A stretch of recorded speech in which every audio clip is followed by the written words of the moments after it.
حضرت انس رضی اللہ عنہ کہتے ہیں کہ رسول اللہ صلی اللہ علیہ وسلم نے فرمایا، جو شخص اللہ سے ملاقات کو پسند کرتا ہے اللہ بھی اس سے ملنا پسند کرتا ہے۔ اللہ سے ملاقات کو پسند کرنے کا مطلب یہ ہے کہ مومن دنیاوی زندگی کی بجائے آخرت کی زندگی کو پسند کرتا ہے، آخرت کے لیے تیاری کرتا ہے، اور جب موت کا وقت قریب آتا ہے تو وہ جلد از جلد اس دنیا سے دوسری دنیا میں چلا جانا چاہتا ہے، کیونکہ اس وقت رحمت کے فرشتے اسے خوشخبری دیتے ہیں، اللہ تجھ سے خوش ہے، وہ تجھے جنت میں داخل کرے گا اور اپنے عطا و بخشش سے تجھے نوازے گا۔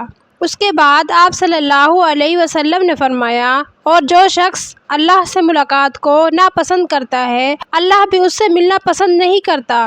اس کا مطلب یہ ہے کہ موت کے وقت کافر اور فاسق فاجر کو عذاب کے فرشتے جب دکھاتے ہیں کہ مرنے کے بعد تیرا ٹھکانہ یہ دوزخ ہے، تو وہ اس دنیا کو چھوڑ کر دوسری دنیا میں جانا پسند نہیں کرتا۔ ایسے شخص کو اللہ بھی اپنی رحمت سے دور رکھتا ہے۔ اس وقت ایسا شخص اپنی دنیاوی زندگی پر افسوس کرتا اور اپنی بدعمالیوں کو یاد کر کے روتا ہے اور موت سے گھبراتا ہے، اسے ناپسند کرتا ہے، کیونکہ مرنے کے بعد اسے آخرت کے عذاب کا ڈر ہوتا ہے۔ امام نووی رحمۃ اللہ علیہ کہتے ہیں، حدیث کا مطلب یہ ہے کہ اللہ کو جو بندے محبوب ہوتے ہیں ان کے دل میں اپنی محبت ڈال دیتا ہے اور وہ اللہ سے محبت کرنے لگتے ہیں۔ محبت دراصل اللہ تعالیٰ کی ایک صفت ہے۔ جب اللہ کسی بندے سے محبت کرتا ہے تو اس کا عکس اس بندے کے دل پر پڑتا ہے، جس طرح کہ بہتے ہوئے پانی کا عکس دیوار پر پڑتا ہے۔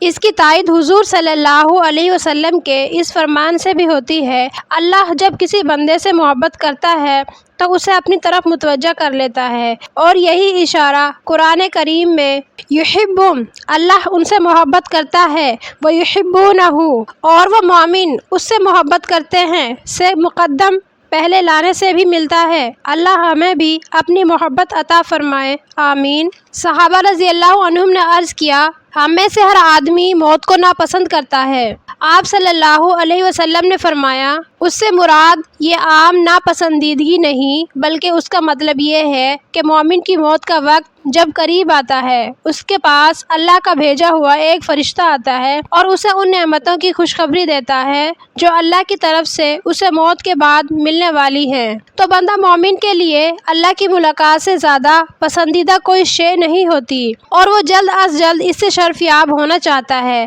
پھر اللہ بھی جلد از جلد اسے اپنے پاس بلانا چاہتا ہے۔ اور فاجر یا کافر کی موت جب قریب آتی ہے تو ایک ڈرانے والا فرشتہ اس کے پاس آتا ہے اور اسے بتاتا ہے کہ اس کے لیے کون کون سا عذاب تیار ہے، تو وہ گھبرا کر اللہ کے سامنے جانے اور اس سے ملاقات کو ناپسند کرتا ہے، اور اللہ بھی اس بات کو پسند نہیں کرتا کہ ایسے شخص کو اس کے سامنے لایا جائے۔ دوستو، موت کی تلخی ہے کیا؟ حضرت جابر رضی اللہ عنہ اپنے والد حضرت عبداللہ رضی اللہ عنہ سے روایت کرتے ہیں، نبی اکرم صلی اللہ علیہ وسلم نے فرمایا، بنی اسرائیل کے قصے بھی لوگوں کے سامنے بیان کر دیا کرو، کیونکہ اس قوم کے اندر بھی بڑے بڑے معجزے ظاہر ہوتے رہے ہیں۔ پھر آپ صلی اللہ علیہ وسلم نے یہ بھی قصہ بیان فرمایا، بنی اسرائیل کے کچھ لوگ ایک قبرستان کے پاس سے گزرے، آپس میں کہنے لگے، ہم یہاں نماز پڑھ کر اپنے رب سے دعا کیوں نہ کریں، شاید وہ کسی مردے کو زندہ کر دے جو ہمیں موت کے بارے میں کچھ بتا دے۔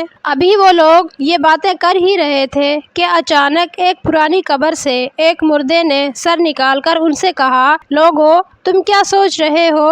باخدا مجھے وفات پائے ہوئے 90 سال کا عرصہ گزر چکا ہے، مگر موت کی تلخی شدت کو آج تک نہ بھلا سکا۔ مجھے آج بھی یہ محسوس ہوتا ہے جیسے اب بھی جان کنی کی حالت میں ہوں۔ میرے لیے اللہ سے دعا کرو وہ مجھے اس سے نجات دے اور مجھے میری پہلی حالت زندگی پر لوٹا دے۔ اس مردے کی پیشانی پر سجدے کا نشان بھی تھا، یعنی وہ ایک عبادت گزار شخص تھا، اس کے باوجود اس پر موت کی اتنی سختی ہوئی تھی۔ حضرت حسن رضی اللہ عنہ روایت کرتے ہیں کہ نبی اکرم صلی اللہ علیہ وسلم نے فرمایا، مومن پر موت کا وقت اس وقت اس قدر سخت گزرتا ہے جیسے یہ وقت 300 تلواروں سے اس کے جسم کو زخمی کیا جا رہا ہو۔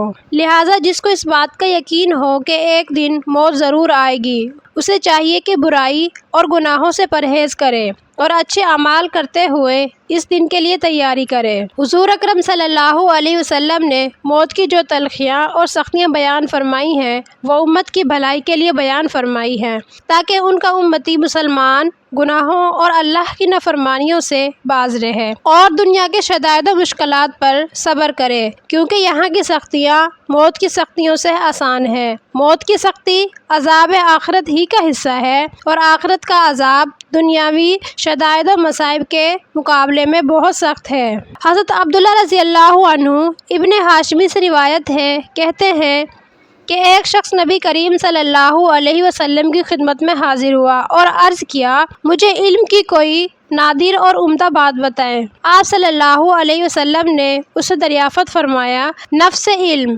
اصل علم تمہارے پاس کتنا ہے؟ اس نے عرض کیا، نفس علم کسے کہتے ہیں؟ آپ صلی اللہ علیہ وسلم نے اس سے پوچھا، کیا تم اپنے رب اللہ کے بارے میں کچھ نہیں جانتے؟ اس نے جواب دیا، ہاں۔ آپ صلی اللہ علیہ وسلم نے اس سے سوال کیا، تو نے اس کا کیا حق ادا کیا؟ اس نے کہا، جو اللہ نے چاہا اور مجھ سے ہو سکا۔ پھر آپ صلی اللہ علیہ وسلم نے اس سے دریافت کیا، موت کو جانتے ہو؟ اس نے جواب دیا، ہاں۔ آپ صلی اللہ علیہ وسلم نے دریافت فرمایا، تو نے اس کے لیے کیا تیاری کی ہے؟ اس نے جواب دیا، جو اللہ نے چاہا اور مجھ سے ہو سکی۔ آپ صلی اللہ علیہ وسلم نے اس سے فرمایا، فی الحال جاؤ، ان دو باتوں کو پوری طرح سمجھ لو، اس کے بعد آنا، تمہیں علم کی نئی بات بتا دی جائے گی۔ کئی سال گزرنے کے بعد وہ شخص دوبارہ خدمت اقدس میں حاضر ہوا۔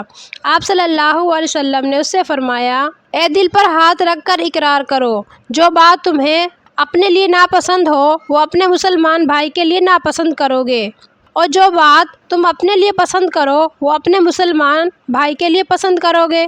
یہ ہے علم کی نادر اور اچھوتی یا عمدہ بات۔ اس طرح نبی کریم صلی اللہ علیہ وسلم نے اس شخص کی یہ بات سمجھائی کہ اصل اور حقیقی علم یہ ہے کہ موت کے لیے تیاری کی جائے، اور اس تیاری میں پہلے نمبر پر حقوق العباد، بندوں کے حقوق آتے ہیں، جنہیں اللہ تعالیٰ بھی اس وقت تک معاف نہیں کرے گا جب تک کہ وہ بندہ معاف نہ کر دے جس کی حق تلفی ہوئی ہے۔